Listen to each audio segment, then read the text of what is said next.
and first appearance as QB1 on the afternoon show yesterday here at WEEI, and I thought he did a pretty good job, and that was a lengthy explanation, more than you ever got from Mac Jones. Yeah. A lengthy explanation on what he felt like he did well Right. on Sunday. And he looked good, like, for his first start. I mean, he looked like, at times, he looked like a rookie.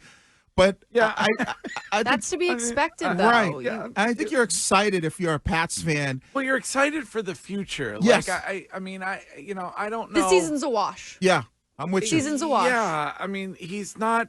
You don't expect him to. Do you expect him to win a game for you? Yeah, I think This NFL season. I think you could with what's around him. There's nothing Yeah. around. There's absolutely nothing around him. Like, I think you could beat Jacksonville, and I think you could beat Tennessee. So I think it's not like you're Not going with 4 turnovers. You can't. No, it's not like you're going to win. I mean, I don't expect 4 turnovers every single game. Like, I Because don't. your thing is you just want to see him grow. Yeah. Grow from the mistakes he's made. And as long as he does that throughout the season, then I'm okay. Yeah, I don't expect him to have 4 turnovers a game or the team to have 4 turnovers a game. But when I look at their schedule, like, I don't think they're going to beat the Bears in Chicago. Maybe at the beginning of the year, I was like, all right, maybe that could be a winnable game. But I could see them beating the Dolphins if they don't have Tua. Greg's under, though, him hammering the under, it was such a good call. Yeah, that's a smart move. I would say the one thing that bothered me most about the reaction to Drake Maye's performance is the rewriting of history regarding expectations entering the game. There was a wide swath of analysts, especially in this market yesterday, who said, I thought the goal was to win the game. And it's like, no, it wasn't. I mean, nobody here thinks this team's a playoff team, correct? Nope. So the only thing you're doing if you win games is getting a worse draft pick. And you had Drake Maye enter a game and perform, from my view, better than I expected. So with the awful offensive line, with the center who was just released by the Raiders, with all the same issues Jacoby Brissett had, he threw more touchdown passes in one game. It was the first time a quarterback had thrown touchdown passes in consecutive quarters, 3 consecutive quarters, since the opener where they raised their last and final Super Bowl banner against the Steelers in 2019. Tom Brady is the last quarterback to throw a touchdown pass in 3 consecutive quarters. Drake Maye did it in his debut. Yeah. If the good defense can show up, you could sneak out a few wins. You might be able to get over that over number if the good defense shows up. If the good defense shows up against some of the teams. Okay, but what's giving you an indication that it's going to? I mean, going into the season, you and others were talking about this being a top 5, top 10 defense. Yes. It has not been. Not at all. And so that is, that is something, and that you would think is Gerard Mayo's bread and butter. Yes.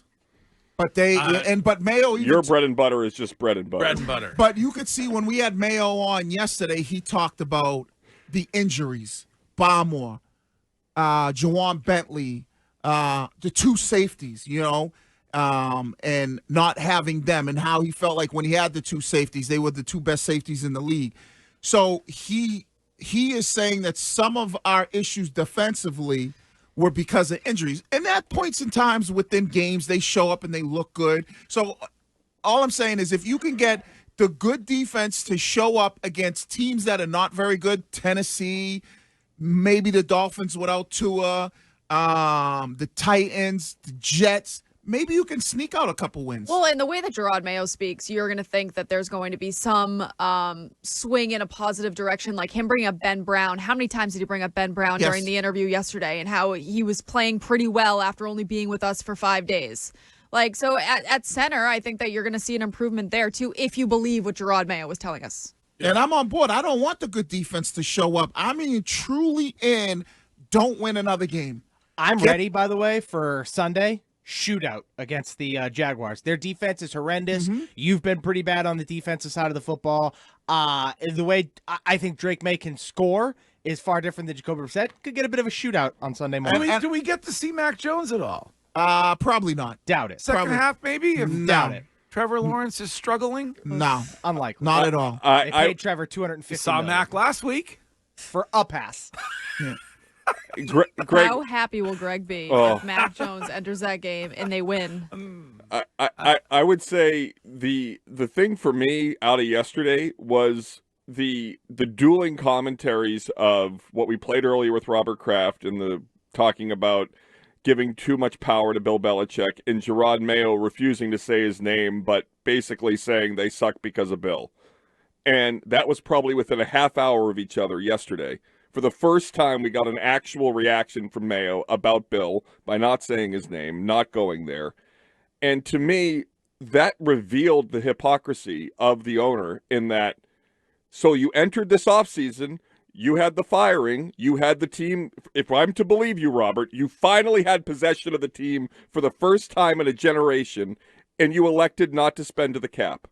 So what are we talking about then? Yeah, I mean, you can't blame Bill for the roster without simultaneously blaming Elliott Wolf. I just want to remind Jerod Mayo and everybody Remember, else that. Jerod told us, though, kind of, he didn't tell us by telling us, but he kind of made it seem like there weren't good enough guys out there that were worthy enough to spend money on. And that's why I believe the Courtney, they wanted to keep Drake Maye on the bench as long as they could till the end of the season, and then maybe get him a couple games in at the end of the season, knowing that they weren't going to be very good. I just don't buy that as an excuse. I know you're trying to make excuses for It's them. not an excuse. I think it's a reality. It doesn't make any sense. No disrespect. It just doesn't make. Well, they said it with Ridley. The plan was not to keep Drake Maye on the bench all season long. I didn't say all season. Or for the majority of the season. I think it was. Okay. Well, then I would argue why did they not bring in a veteran quarterback as a backup for Jacoby Brissett?